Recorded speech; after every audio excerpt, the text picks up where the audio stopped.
মামা আপোনাৰ আঁচনি আমি তিৰি গেলা হৈছোঁ নাচনি।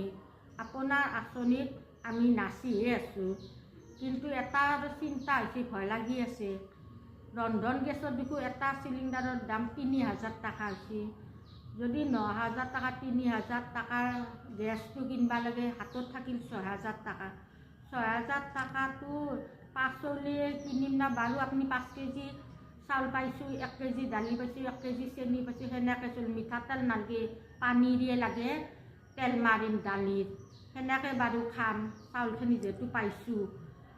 এতিয়া আপুনি ৬,০০০ টকাটো ঔষধ পাতিৰ কথা আছে, চব্জিৰ কথা আছে, গেছৰ কথা, পানীৰ বিল আছে, লাইনৰ বিল আছে, আৰু বাকীটো অন্যান্য কিমানখিনি থাকে এখন ঘৰখনত। কিন্তু মামা ভয়ে লাগছি, আপুনি ইলেকশ্যনৰ পিছত যে আৰু আমাক যে আৰু জনতাক কি শাস্তি নিদিব। আপুনিও লগে লগে গেছৰ দামে বাঢ়াই দিলা। এটা কথা কওঁ তাৰোপৰি মামা, আপোনাৰ বাইদেউ ৯,০০০ টকাৰ লিপষ্টিক এটা ঘঁহে না?